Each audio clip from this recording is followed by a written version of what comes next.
Today's episode is brought to you by Bay Area company Millennium Edge Apparel, an athletic apparel company that manufactures clothing for basketball, golf, soccer, regular workouts, and even restaurant staff members. To learn more, visit millenniumedgeapparel.com. And now, back to the show.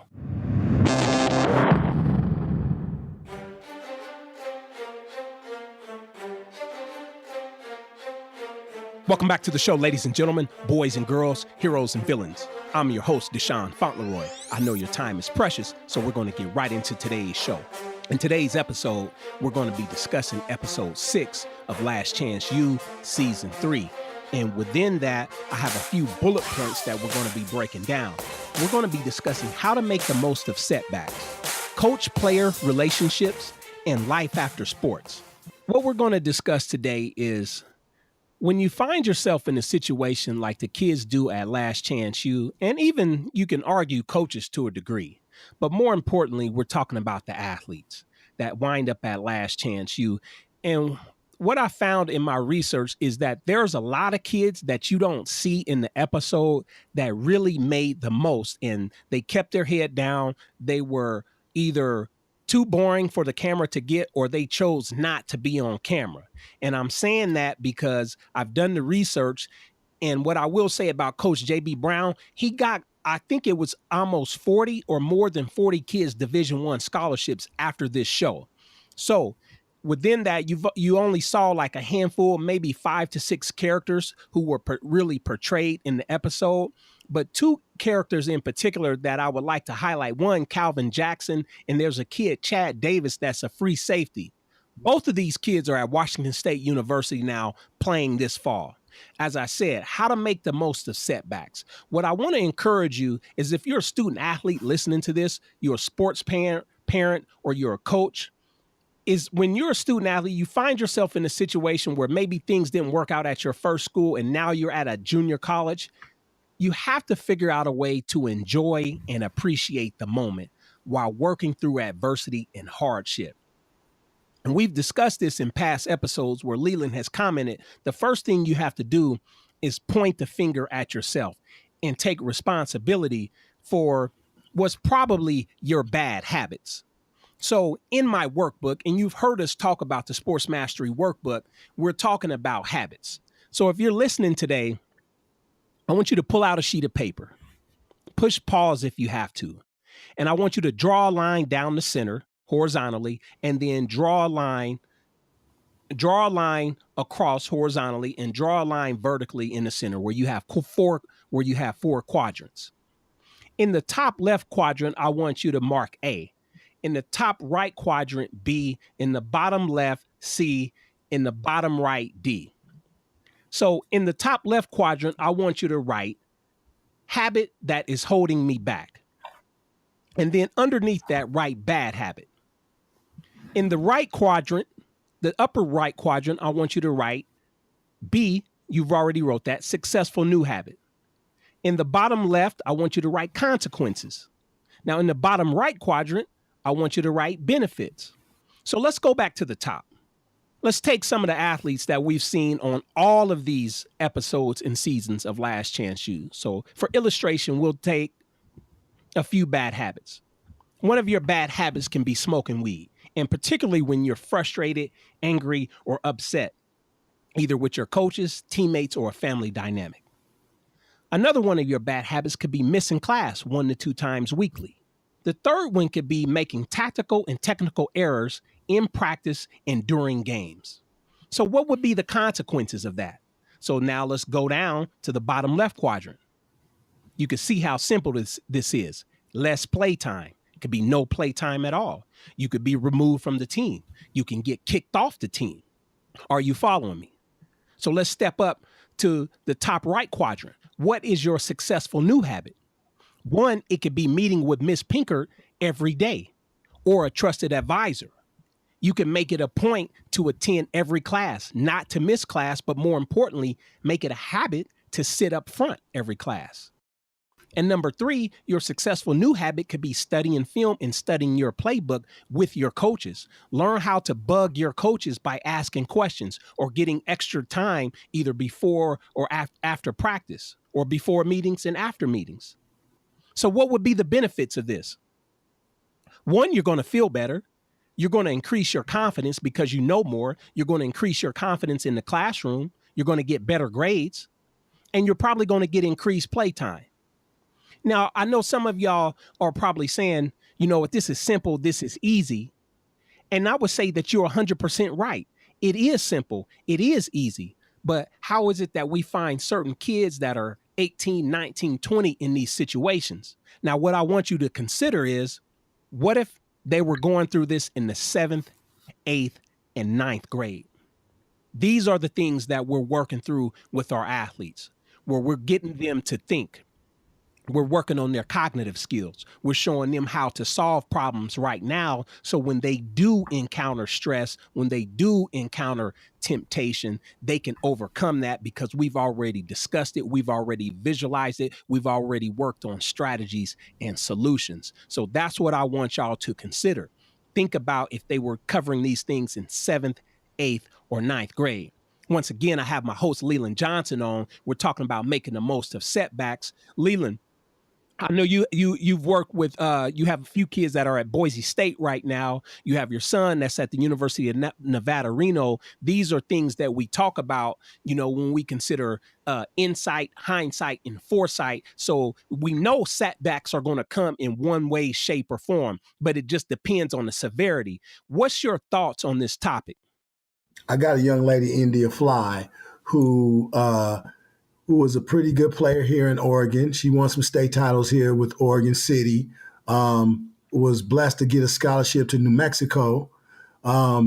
She was Player of the Year in the Mountain West last year. Had a good season, but somehow things didn't fit. Didn't go good between her and the coach. Now I understand during this time, her and I, our connection was not there. I don't know who she was talking to at the time, but she wasn't calling me often. You know, my door is always open, but she wasn't using it.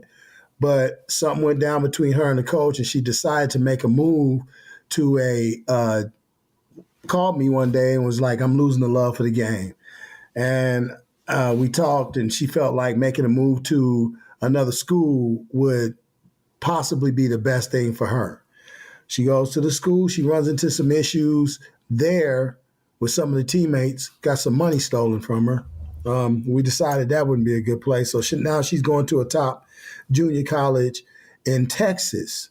At this particular time, I explained to her, I said, look, I know in your mind, you may think, you know, this was the problem here, so I couldn't stand that. I had to move on. This was the problem here. I couldn't stand that. I had to move on. I explained to her, I said, if you make that mistake this time, or if you move on to a place this time, I said, I don't care what the situation is, the problem is going to be you. And the problem is going to be you the second time, and the problem is going to be you the first time.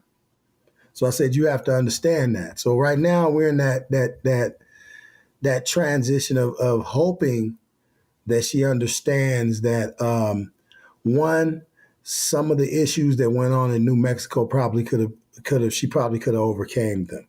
Me and her had no dialect during this time.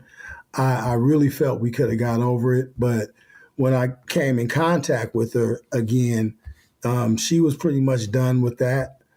And even though I pushed for her not to leave the school, as a mentor and someone that wants to kind of help the athlete do what the athlete wants to do, I can't push my agenda.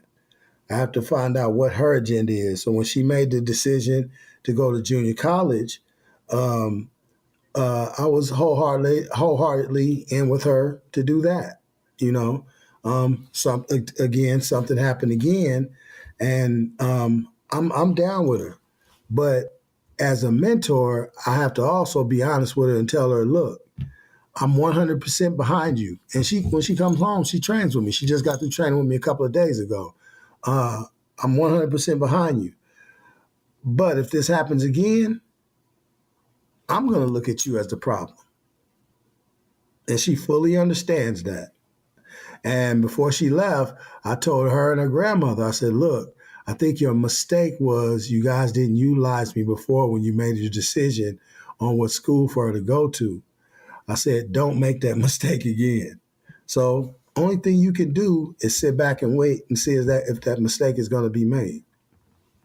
Right. I appreciate you expressing that, Leland. And again, we're talking about making the most of setbacks. I want to send a special shout out to Calvin Jackson and Chad Davis that's on this season 3 of Last Chance U. There's a lot of guys from season 1 and 2 that made the most of their setbacks. So I'm not mentioning your names. I appreciate y'all, especially the kid from Texas Tech, the linebacker that came from Texas Tech and then bounced back. The Sports Mastery Workbook was created for the student athlete and the parent to work through together. The Sports Mastery Workbook was created for the student athlete and the coach to work through together. It was created in a sense and in a way to bridge the gap in communication between these parties and build a successful relationship dynamic. To learn more, visit sportsmastery.com/workbook or check out the show notes page and click on the link. And now back to the show.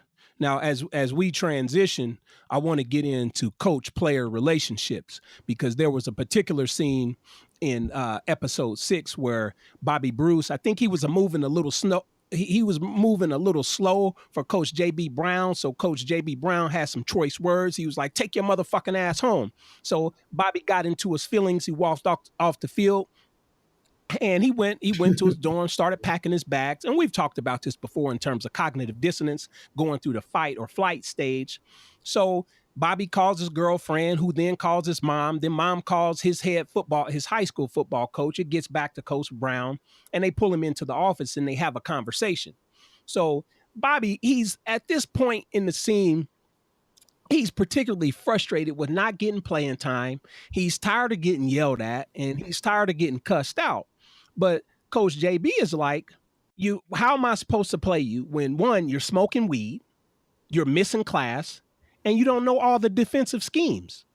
Bobby goes back and forth with him. He's like, Coach, I'm changing. And you can see that this is sincere dialogue. And what I appreciated about this scene is that they're having an honest conversation. And at one point, Coach Brown is like, go ahead and talk, Bobby. You can talk. You can speak your mind. Where by the time they left the meeting, they were able to give each other hugs. And what's really important about this is, one, we've discussed more than once that Coach Brown comes from an environment that these kids are coming from, so he can relate. He knows kids go through this fight or flight response. He knows that they have doubt sometimes. They're lacking confidence, and then when you consider being probably 2,000, 2,500 miles away from home because they're in Kansas, he's from Titusville, Florida, that element of you get homesick just a little bit. I don't care what anybody says, but you have to learn how to manage that. And you know what you're getting into from the start. What I want to say is, what I can appreciate is they had a sincere conversation.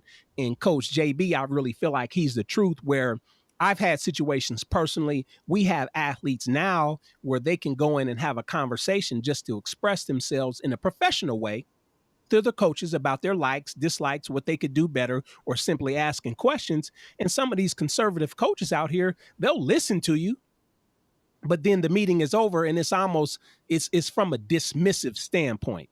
And I think that is the difference between Coach Brown and probably 90% of other coaches in high level sports, where football being an emotional game, he understands that and realizes that, and he's willing to listen to his players. And you can see after that, he didn't hold offense to what Bobby was talking about, and he had a good game the next game. So let's talk about that, Leland. Relationships, coach player relationships and your experience with that.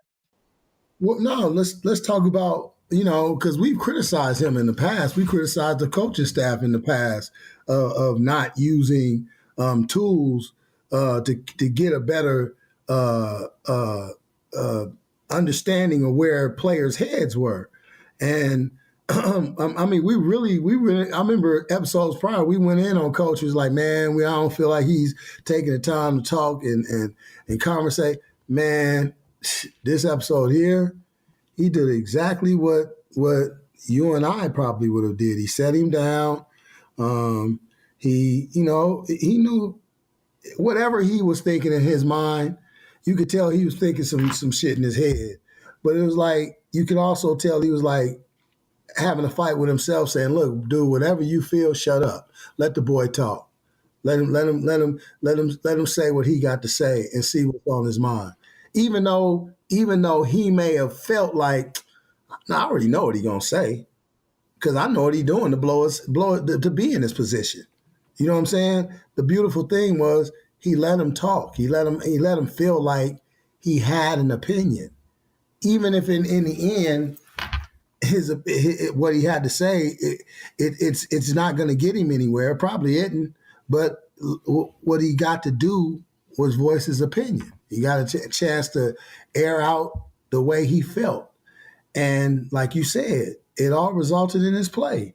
You see the way them cats was dancing and jumping all over the place at the hutch, man. It was like, and on top of that, in that contest, I think that talk, because if you remember in that game, Bobby makes a real crazy ass mistake by slamming a kid on the sideline. He was clearly out of bounds, right? And in the past, I think coach would have been like, "Bobby, you stupid motherfucker, what the fuck you do?" This time he didn't do that. He grabbed his helmet, he looked at me, he said, son, I didn't need that at that particular time, son. He was out of bounds. And what I read in that was be aggressive, but damn, man, chill out. And then gave him another chance, put him back in the game, gave him another chance, and the kid had a great game. Beautiful job, coach. Beautiful job.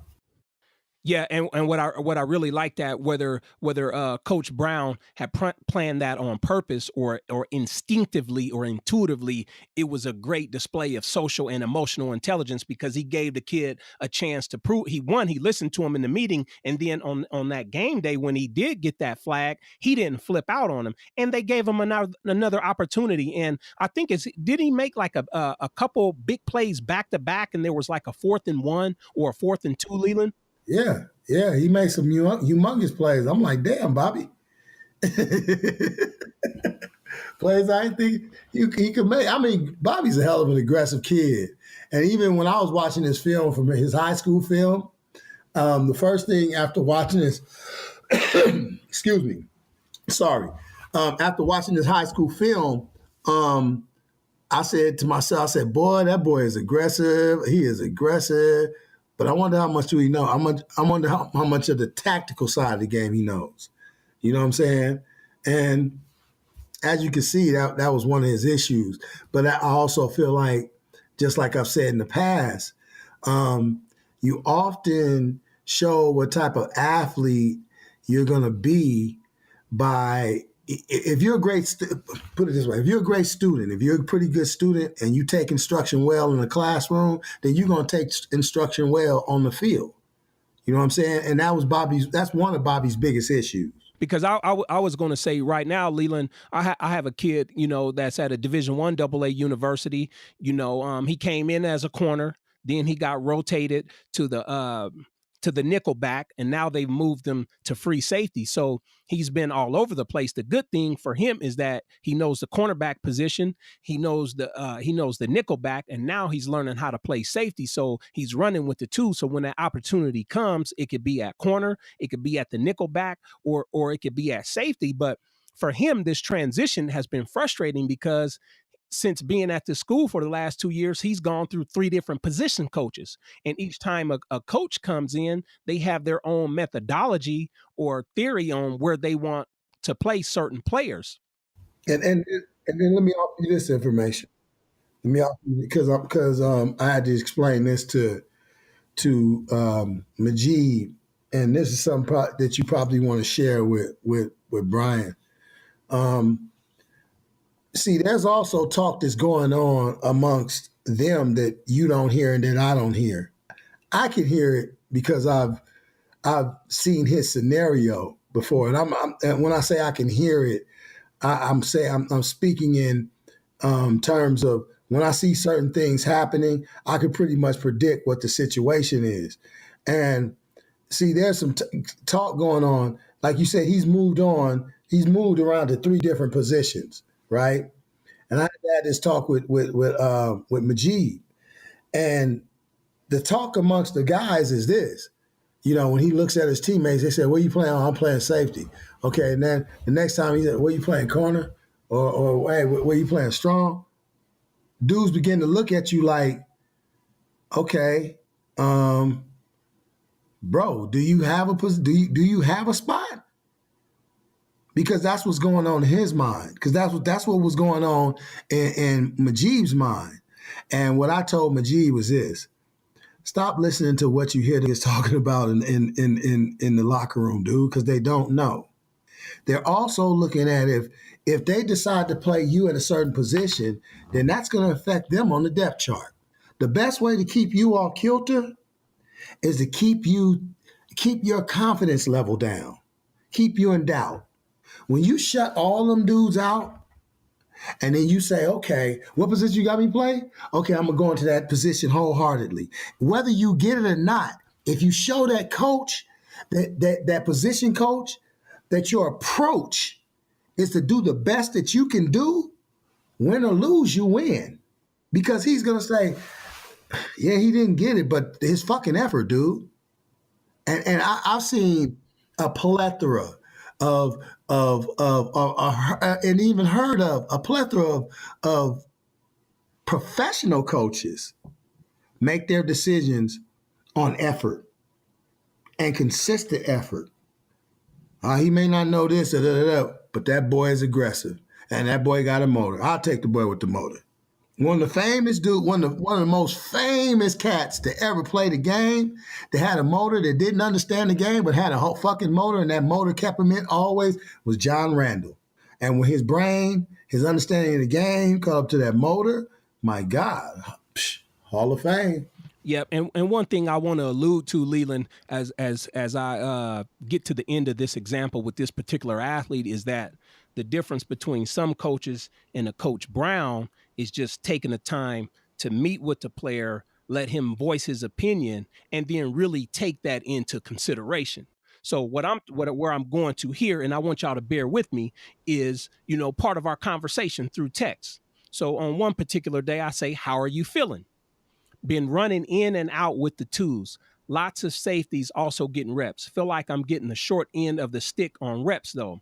I know my stuff, just not getting enough opportunities to do anything. Haven't really been targeted this week by any passes. Been making plays in one-on-one and other drills, but still not getting any love.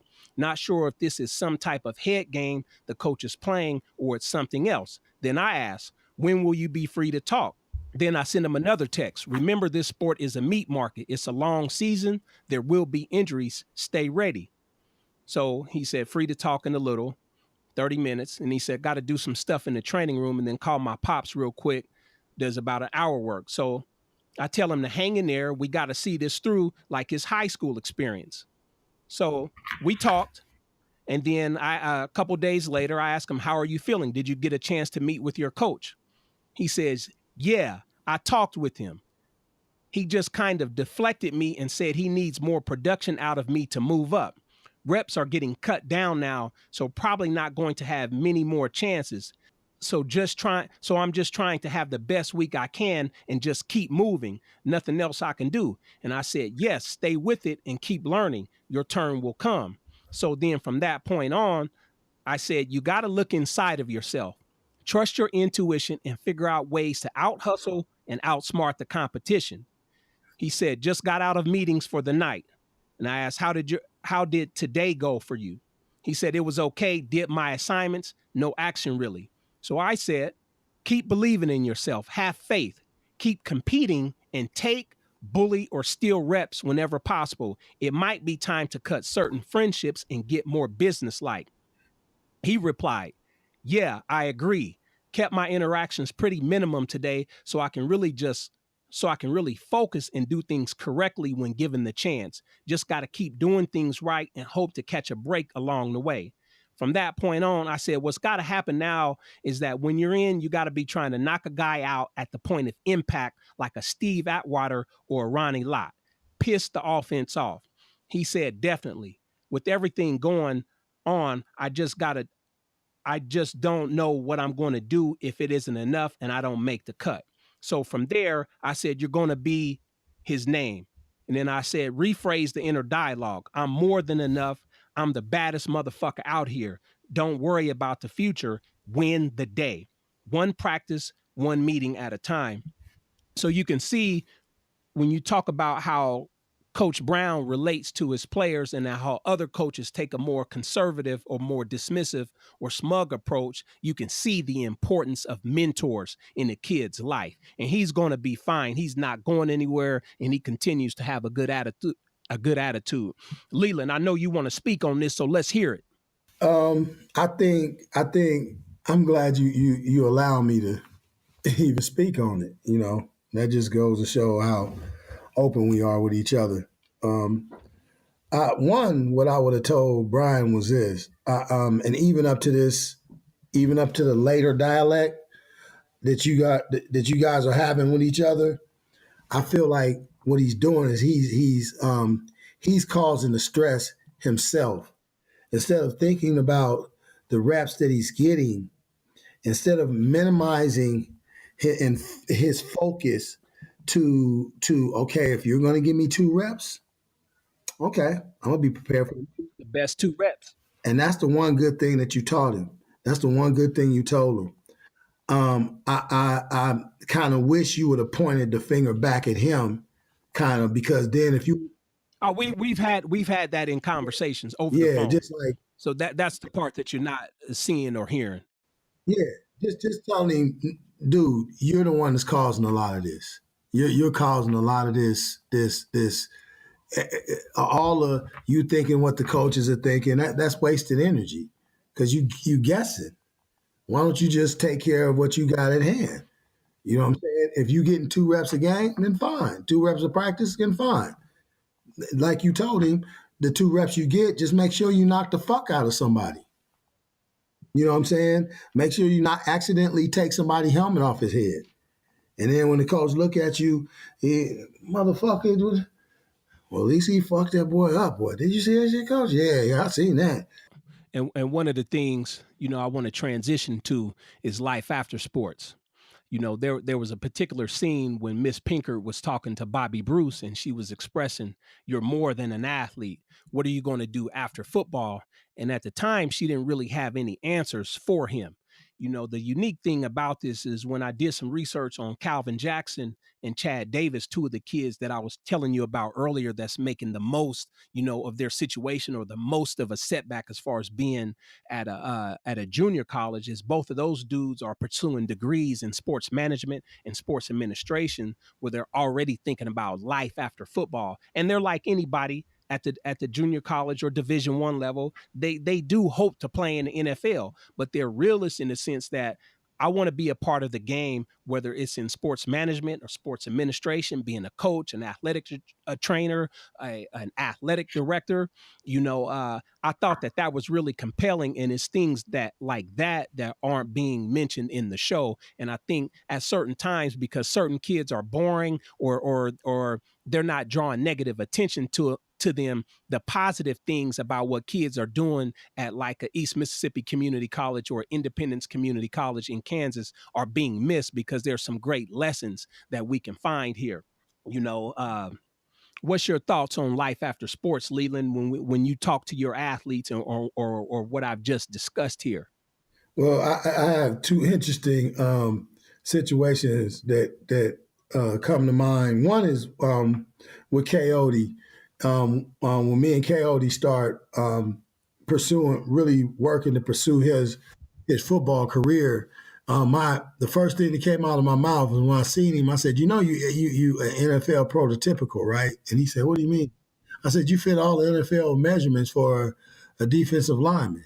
I said, and you fit that now as a high school kid. And he's like, huh? I said, dude, understand this. If you give this, say, menial effort, I said menial effort to get you in the league for about 3-4 years before they kick your ass out, after you playing on practice league team to practice league team.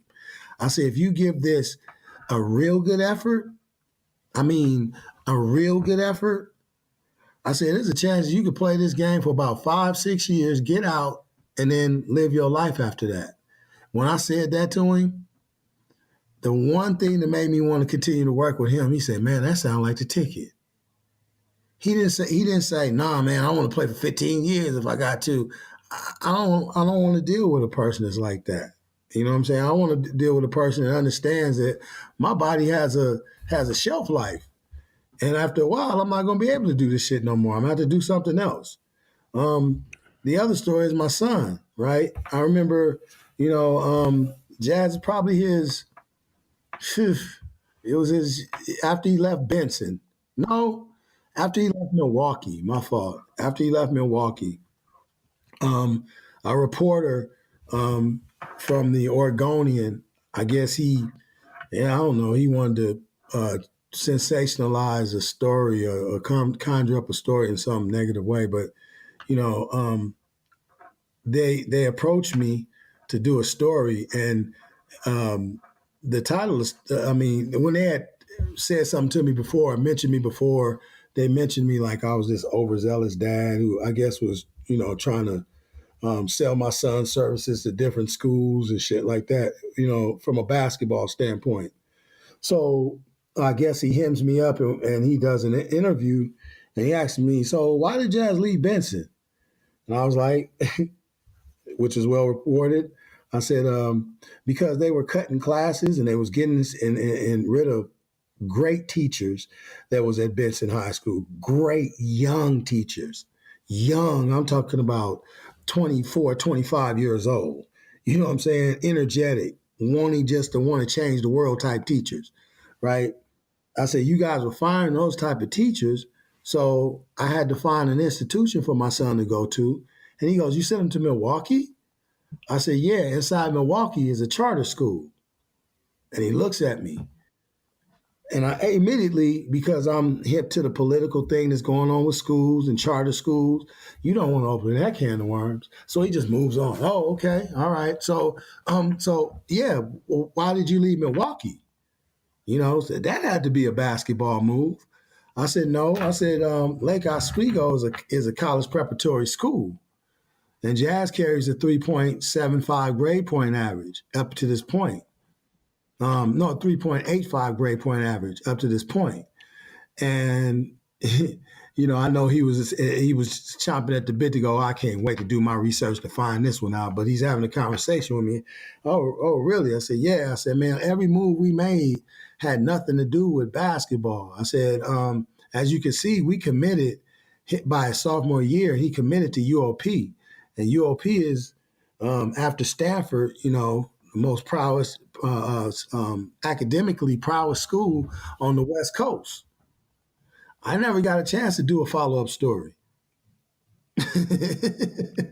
Right, and that's the beautiful thing about the athletes that we're talking about, because the athlete that I was mentioned earlier, Yale had came to see him, so we knew that he was going to school. And right now he's at the University of San Diego. And if anybody knows anything about private schools, it's highly up there on the rigors of getting into on the West Coast. But more importantly, his major is biology, and he'll be graduating next at the end of next spring. So that's the type of kids that we're talking about, where they're on pace. He's going to graduate for sure. We know he's going to do successful things in life. And if he wants to go to maybe med school after that, that's one of his options, or physical therapy school. But right now, that decision will be made later.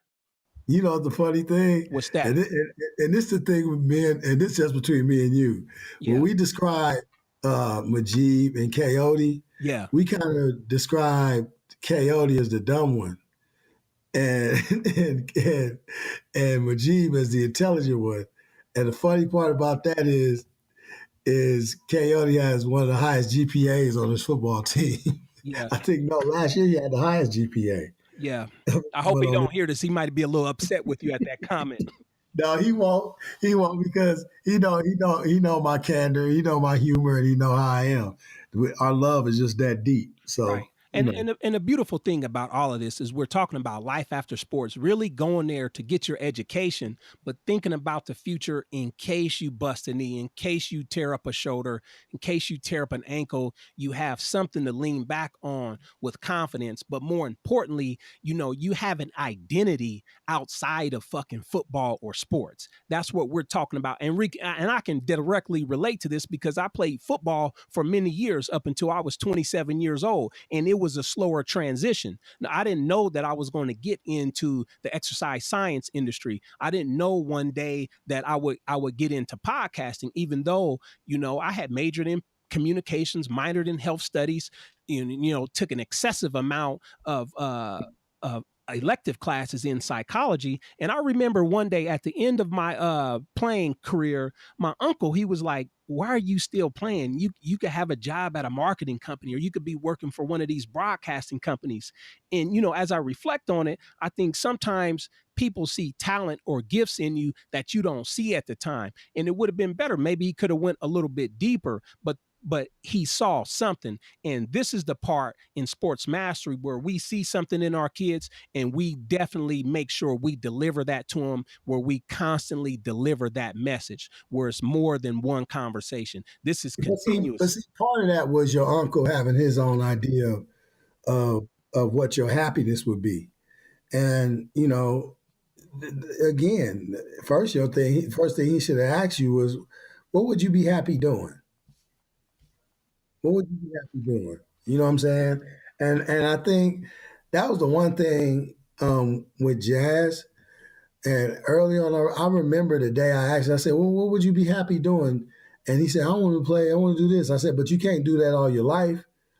And it was funny, but he said, I can do this, and that can include sports. And I was like, okay, all right, okay, all right. I said, as long as you understand that you're not going to do this forever, and that's the main important thing. And I think that's what causes him to excel in the classroom. I love the fact that I was when on his way home. He was coming home just recently. He was home for about a week and a half, and we got our little workout in, y'all. Yeah, best believe it. But I got a phone call before he got home, and it was from his head coach.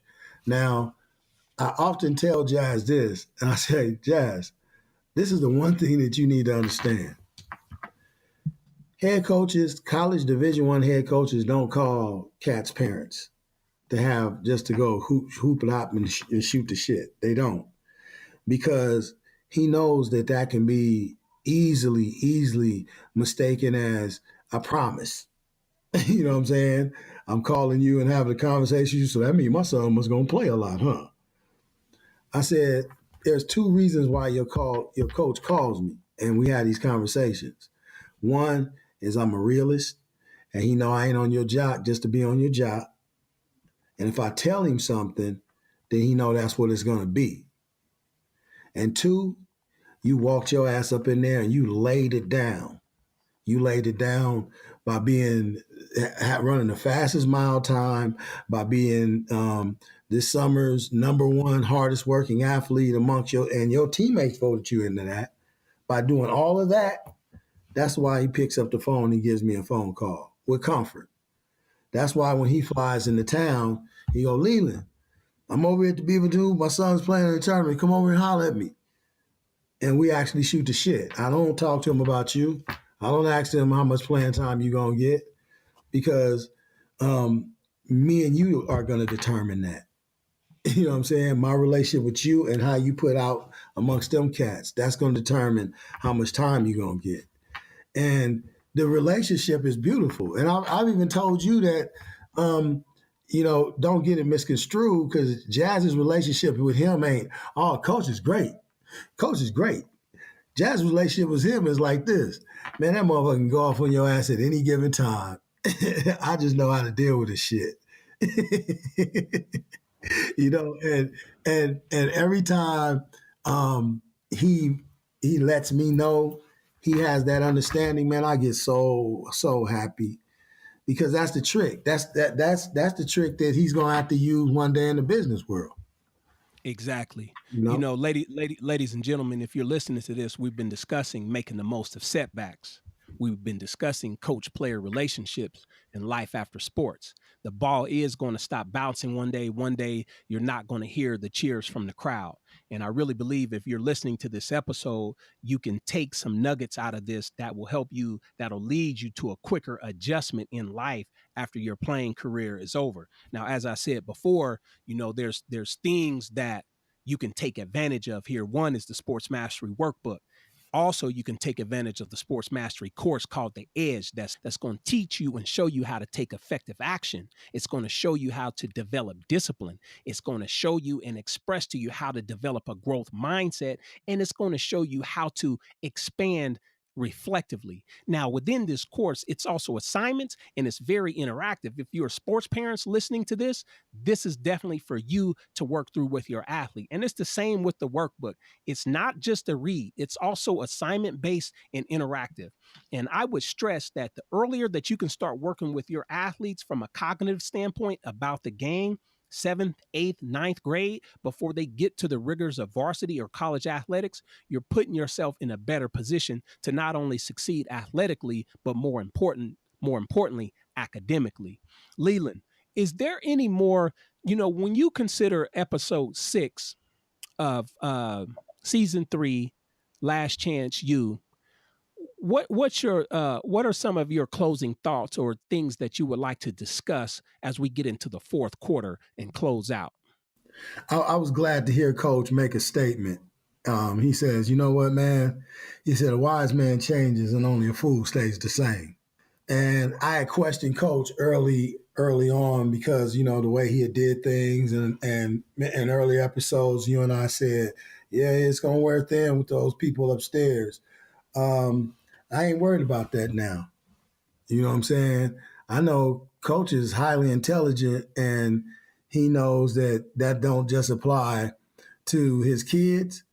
Even though in other interviews he says he hasn't seen any of the episodes of this series here, I believe maybe by the time by up to this day, I think he may have seen an episode or two, and I can guarantee you he may have seen some things, or may have seen some things in him that he did during this series that I guarantee you when we see the next series, we won't see. I guarantee you we're going to see a different, and I'm not saying different to the standpoint of, he's not going to be the same fiery motherfucker from Compton, California. Don't never lose that, B.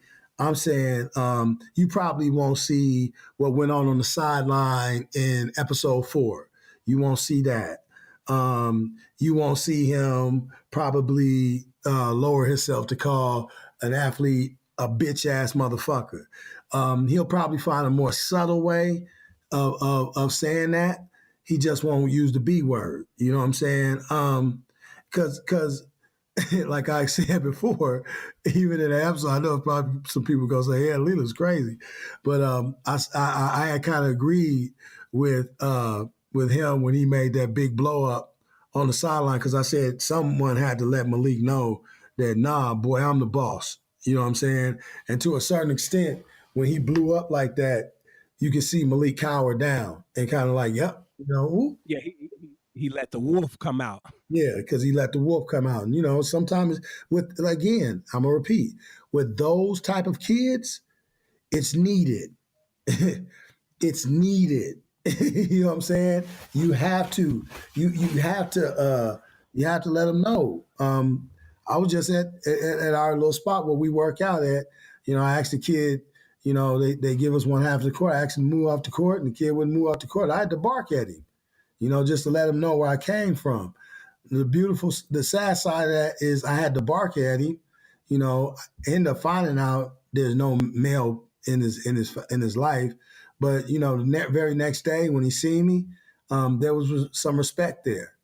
I didn't say anything to him, but I'm going to see him again. And the next time I see him, I'm going to say, "Hey, come here." And I guarantee you, relationship is going to be great. We're going to be okay. You know what I'm saying? But I was glad to see Coach say that wise man changes and only a fool stays the same. I think coach is going to be a great coach here in the future, and I can't wait to see episode 2. I can't wait to see. I mean, not episode 2 on season 2. I can't wait to see that and see what type of coach he's evolved to be.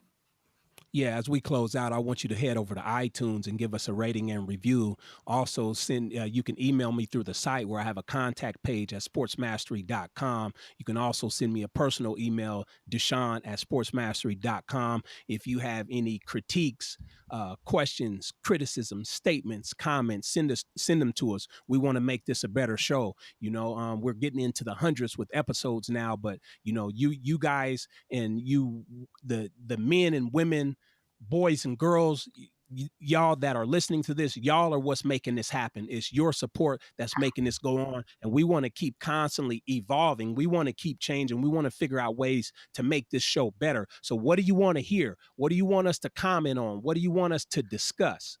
So don't hesitate. If you feel like you got to cuss me or Leland out, do it in a way, but explain why. Let us know where we're fucking up at. If you feel like you got to use a certain choice word, go ahead and fire it.